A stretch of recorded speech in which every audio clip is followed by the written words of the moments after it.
Assalamualaikum warahmatullahi wabarakatuh. Perkenalkan, nama saya Rahman Saifullah, NIM 17231120. Di sini saya akan mempresentasikan tugas dari metodologi penelitian dosen pengampu, yaitu Ibu Dera Yunarti MPD, dengan judul pengembangan LKPD IPA terpadu berbasis Problem Based Learning atau PBL pada topik zat aditif dan zat adiktif untuk meningkatkan kemampuan berpikir kritis siswa kelas 8.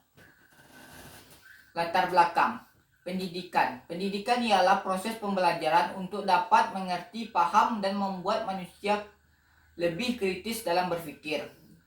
Selanjutnya itu pengertian kurikulum. Mata pelajaran biologi dan kimia pada KTSP menjadi IPA terpadu. Di sini saya memakai model keterpaduan zat, yaitu perpaduan dari dua mata pelajaran, yaitu biologi dan kimia. Selanjutnya itu IPA terpadu dapat mengembangkan kemampuan berpikir dan sikap ilmiah siswa. Selanjutnya itu LKPD yang berbasis PBL, melatih siswa agar lebih berpikir kritis. Pengamatan di sekolah ini yang saya dapatkan itu tingkat berpikir kritis siswa terbilang rendah.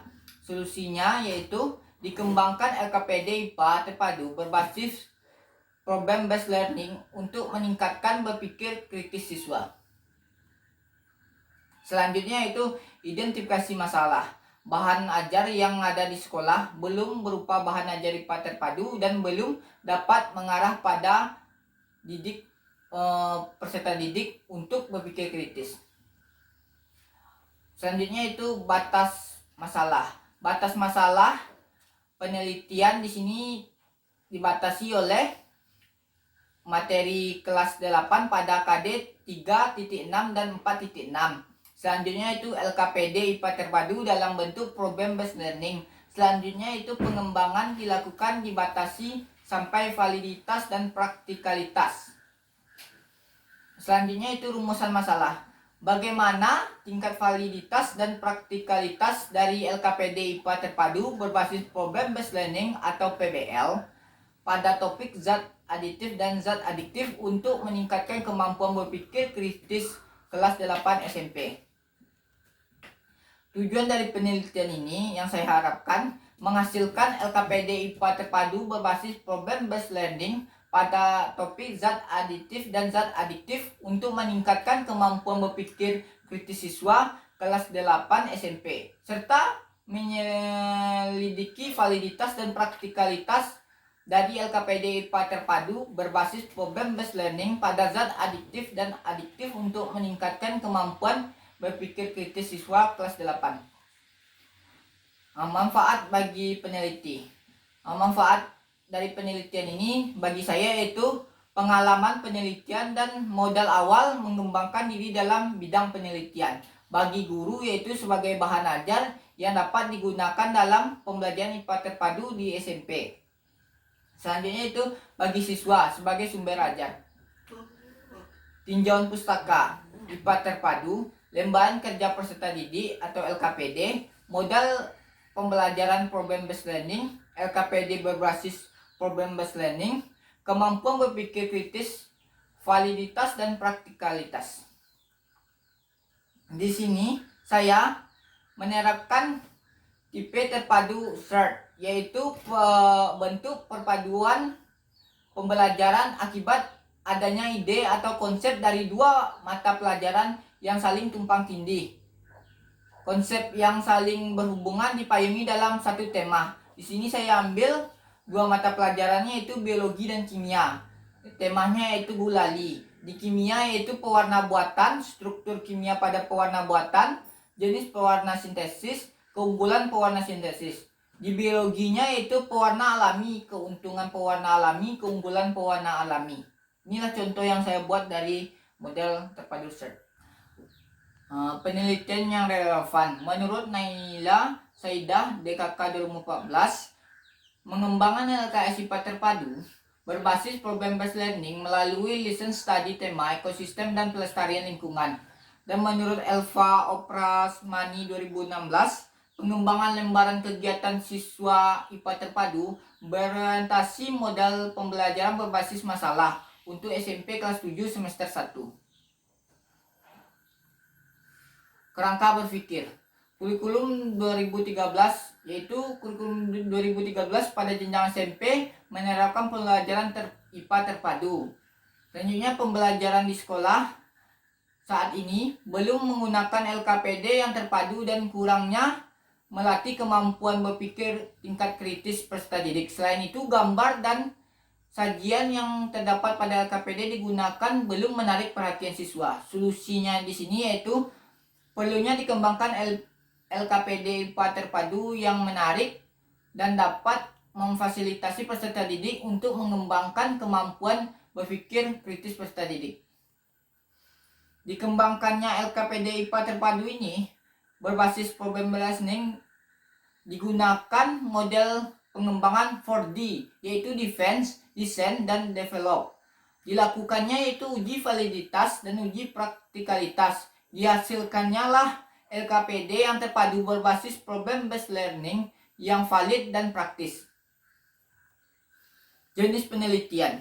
Jenis penelitian dan pengembangan research dan development. Model penelitian yaitu 4D yaitu defend, design, develop, dan dismet. Di sini saya hanya sampai 3 yaitu sampai develop. Tempat dan waktu penelitian MIPA UNP Padang dan SMP Padang. Prosedur penelitian.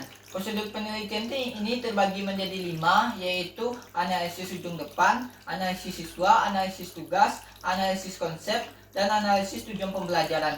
Pertama yaitu analisis ujung depan. Analisis ujung depan ini bertujuan untuk memunculkan menetapkan masalah dasar yang dihadapi oleh guru dan siswa dalam pembelajaran, khususnya materi pada zat adiktif dan adiktif. Selanjutnya yaitu analisis siswa. Analisis siswa ini bertujuan untuk mengidentifikasi target yaitu peserta didik. Selanjutnya itu analisis tugas. Analisis tugas ini bertujuan untuk mengidentifikasi dan menganalisis kemampuan yang harus dikuasai siswa melalui penentuan isi dalam satuan pembelajaran yang sesuai dengan K13. Selanjutnya yaitu analisis konsep. Analisis konsep ini merupakan identifikasi konsep-konsep utama yang akan dibahas dan menyusun secara sistematis serta mengaitkan antara satu konsep dan konsep lainnya yang relevan. Selanjutnya itu analisis tujuan pembelajaran. Analisis tujuan pembelajaran merupakan tahap pengubahan hasil analisis konsep dan tujuan pembelajaran. Baiklah, tahap kedua yaitu desain. Desain ini yaitu LKPD yang dirancang berdasarkan komponen-komponen LKPD menurut Depdiknas. 1 yaitu judul, 2 yaitu petunjuk belajar, 3 yaitu kompetensi yang akan dicapai, 4 yaitu informasi pendukung, 5 yaitu tugas-tugas dan langkah-langkah kerja, 6 yaitu penilaian. Selanjutnya itu prosedur penelitian tahap ketiga yaitu develop.